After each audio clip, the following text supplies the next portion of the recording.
Welcome to the Paradigm Shift, episode 83. Now that's consistency. Let's get absolutely buck wild today. We got a very special guest on. We're going to bring him on in less than five. Ahman Green, NFL legend. Just waiting for my articulate alligator, partner in crime, Big Dave, to hop on, and let's get this party started. How handsome is Big Dave going to look today? The jury's still out. Ahman, what's up, brother? We're going to bring you on in less than five. Big Dave, I see you. Let's do this. Well, let's get buck wild. 83. Wow. There he is. Hey, I can hear you. I was worried I couldn't hear you. I kept logging it off. You'll never lose me. There you go. How are you? I'm great. How are you? I'm doing phenomenal. This is honestly one of my favorite parts of the entire week. 83 episodes, Dave. Can you imagine? I can imagine. That's why it happened. So, and there's no one I'd rather do it with than you. I can't tell you, I was filming Office Hours and everyone's like, how do I get a show like Craig Siegel? I'm like, show up every single week, keep improving, keep showing up everywhere. And because I can't waste my time with people that aren't going to show up. The extra milers, right? The extra milers. I had a couple people, right? They talk about showing up and then they're everywhere else.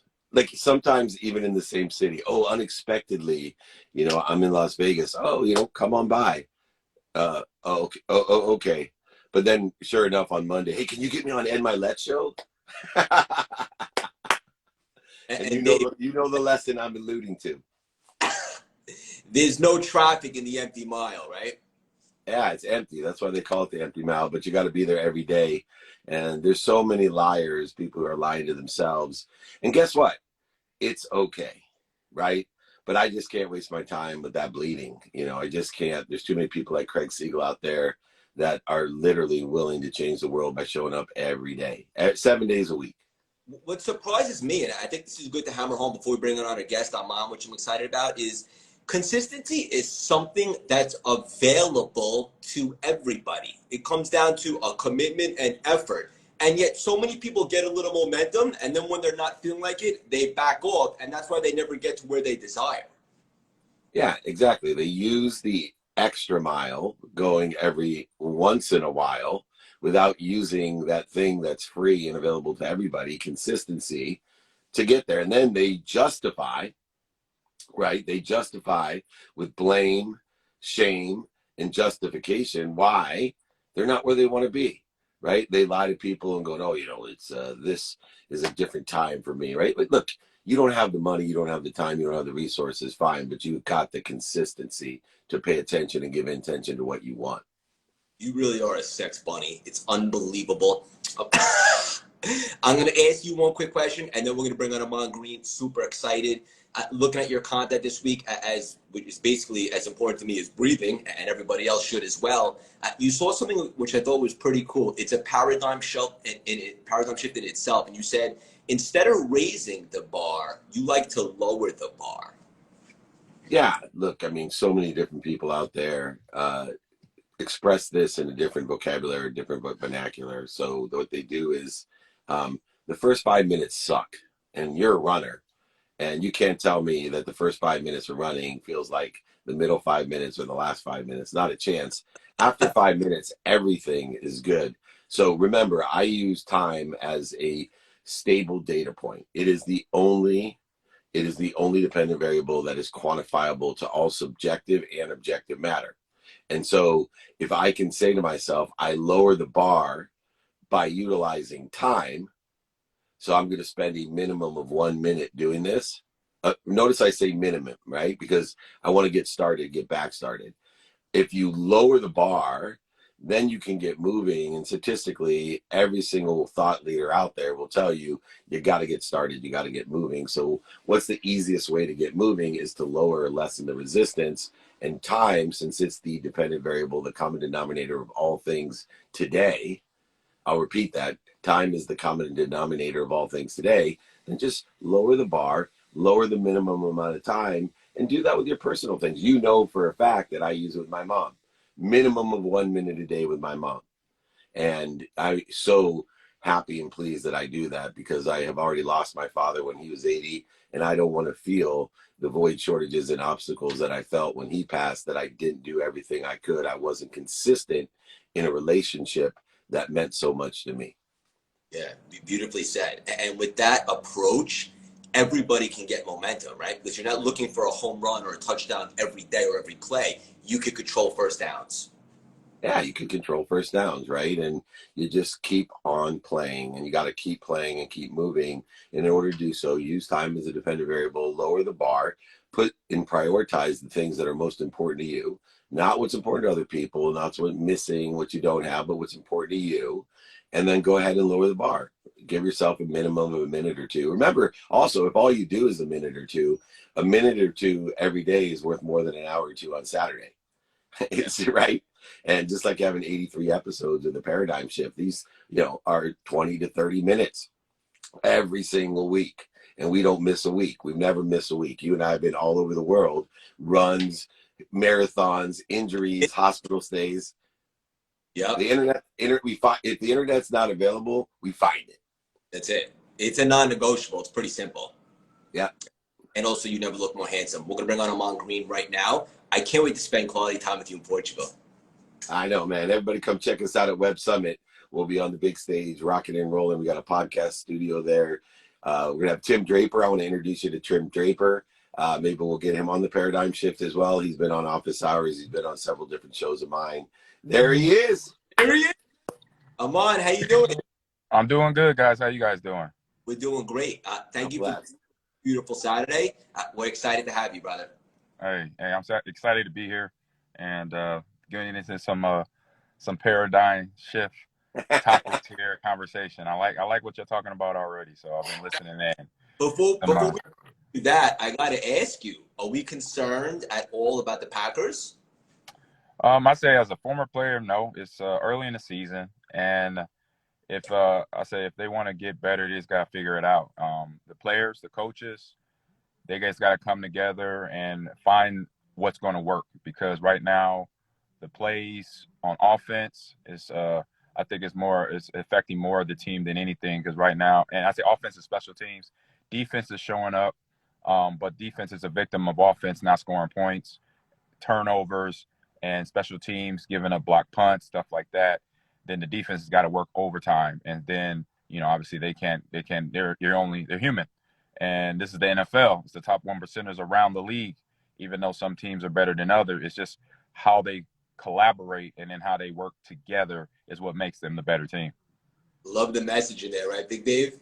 Yeah, well, I'm on that. My business partner for years was Warren Moon, and Aaron Rodgers reminds me of Warren in a lot of respects. I don't think people realize that aren't inside football how much talent Aaron Rodgers has, and he's in 1% of the 1%, Hall of Famer for sure. And when you're that type of talent, people think that somehow you address the other 53 players on your team, and that somehow you can make every kick, every return, every coverage, and you can't catch the ball for people either, which has been an issue moving forward. And Amon, when you have that situation, when you're on a team that has the potential, and yet you early in the season, you have the potential, and I think that team, that was my Super Bowl pick.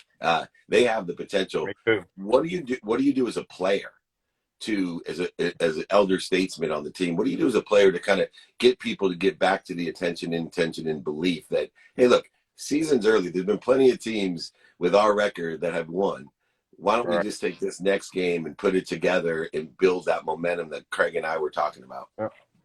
I'll say what I do, and I've been in that situation. Me and my teammate Mike Wall, we do a podcast on my block, and we did one on Monday, and we referred to our 2003 season. After the first month of 2003, we were 1-3, and so as a player, what I did and what a lot of guys did, we looked at ourselves. We didn't say, "Oh, you're doing this, you need to do that better," this, that, and the other, pointing fingers. I looked at myself. All right, what can I do as a running back to help my team get better? Hold on to the ball, run harder, watch more film maybe, look at the details of what the defenses we're going to face coming up, and be ready for that. And then mentally, you know what? If we're in another game and we get down, so what? Just keep playing. We make a play with 100% effort going on, then that could try to most likely change the momentum in that game. So we just got to be there and be ready to go. And even though game plans are planned out every week, Wednesday we get the offensive game plan. This is the game plan we're going to play, against the Vikings. We're going to do this, that, and the other. But sometimes those game plans don't work. We find out in the first series, like, man, you know what? This not working. So then be ready to adjust. I say the better teams, the better coaching staffs know how to adjust in a game, not just in a season. This is awesome. I love this. And before we segue into all the exciting stuff that you're doing now, I want to stick with the NFL for a second. I was having a really good conversation with Edgerrin James a couple weeks back on the podcast, and we were talking about mindset and basically the sense that there's a ton of talent in the NFL. There's no secret to that, Ahman. How big a component was mindset for you to have success when you were playing the game? It was 90% of what I did on the football field. And I learned that back in college. A teammate of mine, Aaron Graham, my freshman year, we're in practice. We're sitting in the huddle. I think I had a few plays where I had a couple MAs or errors. And he looked at me. He's a senior in college. I'm a freshman, fresh out of high school. And he looks at me and he says, "Hey, G, don't worry about those last plays. This game is right now 90% mental, 10% physical." He said that to me, and I'm like, that makes sense. He said, so right now, yeah, you're big, you're fast, you're strong, you did some big things already, you're going to do big things coming up. But think about this. When your mindset is not there, it basically has the rest of whatever you do, your talent, that is not going to be on point. That's not going to be on line with what you need to do. So keep your mental straight, make sure you keep your focus there, and then everything else will just line up.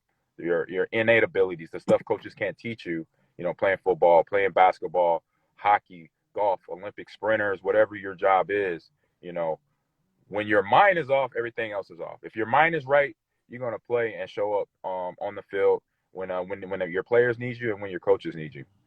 Right. Dave, your frequency is your neighborhood? That's it. Well, frequency is your neighborhood, and what you frequently see. And it's interesting. There's a reconciliation of this idea of arrogance, confidence, and humility. And it lies within the context of one belief.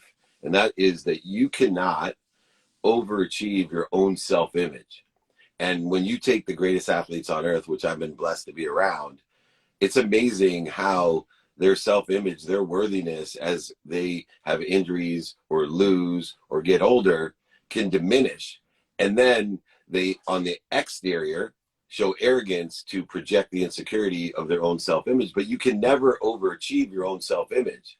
So I work with multiple athletes currently and in the business world, because there's a different self-image when you get a Hall of Famer that graduates out of the league and now he's in the business world, and his self-image is not the same as it was on the field as it is off. And so we work, as Ahman said, on that self-image in the different circumstances so that you can reconcile a perception of arrogance that can display itself as confidence, because the inner image is one that's high enough that we still have a pursuit of a new potential for ourselves. And this is a really critical thing that he's talking about, because people think that just because you reach a level financially or athletically or in some other aspect of your life, that you have all the confidence in the world and that nothing bad ever happens to you and you have no problems. And all of a sudden that creates a separation that really creates some interference in your life. Because, when I was running Lee Steinberg, for example, every frustrated athlete that was a lawyer wanted to be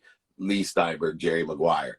And my life was miserable, man. Anybody knows Lee, it ain't easy working with Lee Steinberg, right? I knew Lee. So yeah, I know 100% yeah, exactly. what you're talking about. I love the guy, but it ain't easy. Great guy. So I go home every night, tell my wife, not only is this difficult, but every mother effer out there wants to be me. And they think my life is simple. And it is a very interesting reconciliation. So work on your self-image. Remember, you can never overachieve your own self-image.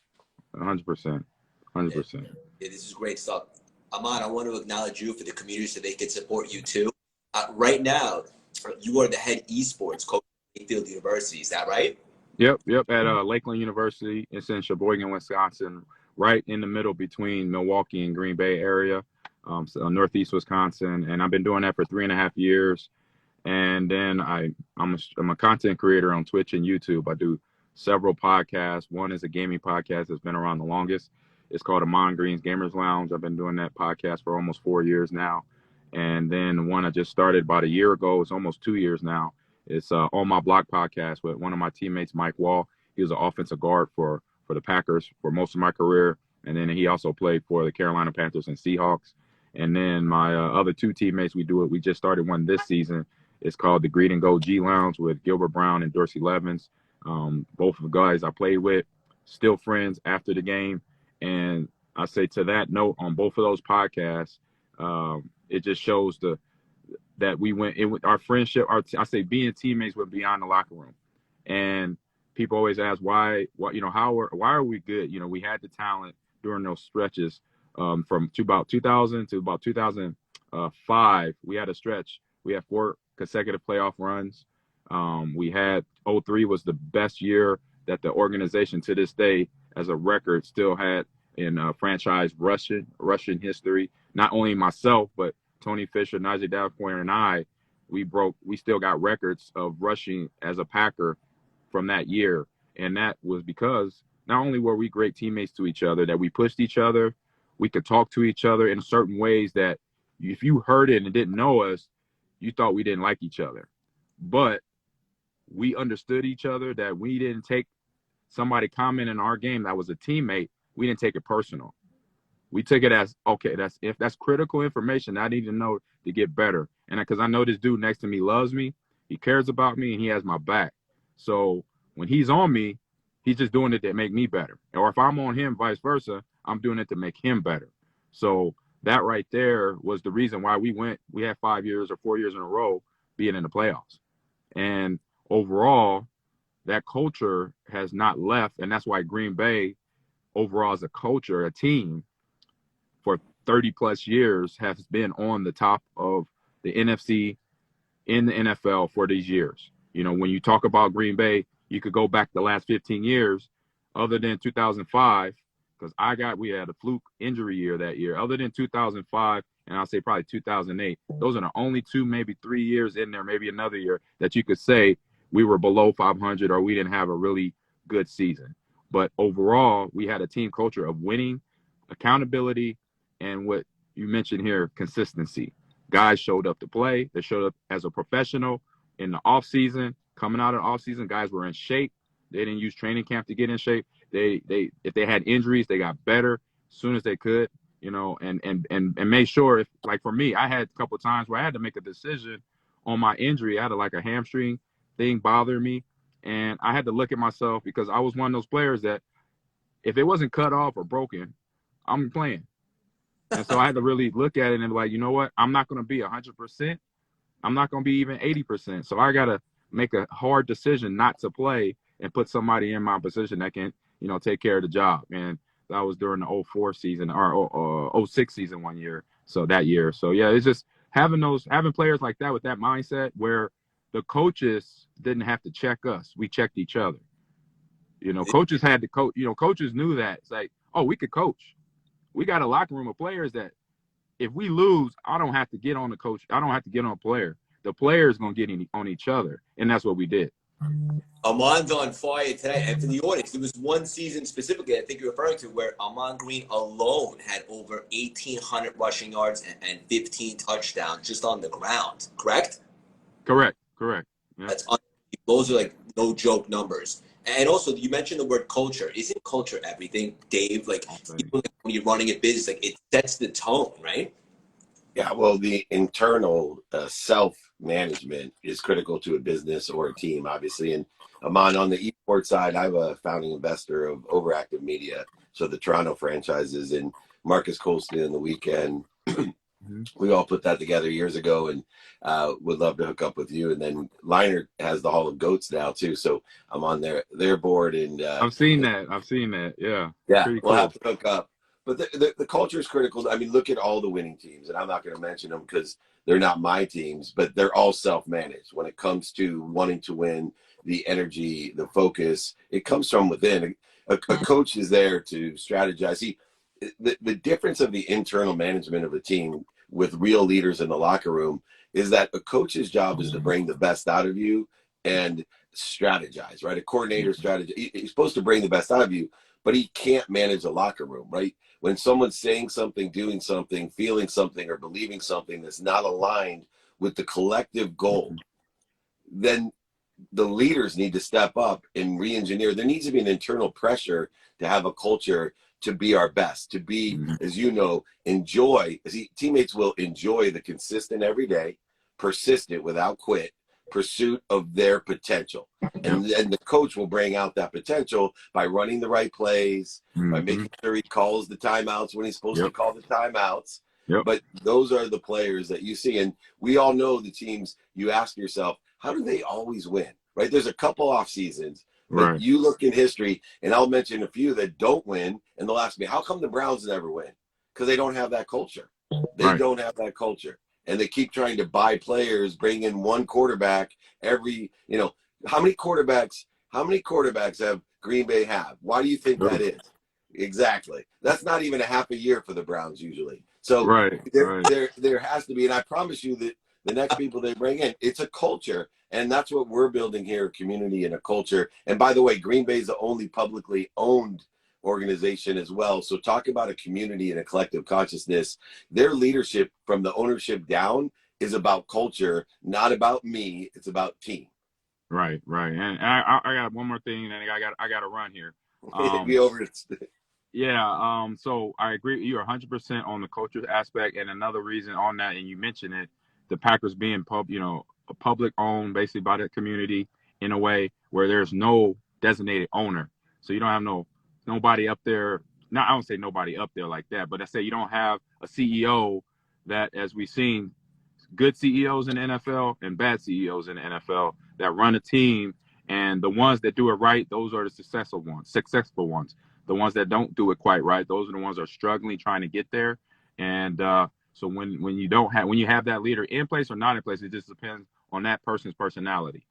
So I'll say this before I end. It's something that a guy that I love to watch on TV and video, and he's killing the game, is Kevin Hart.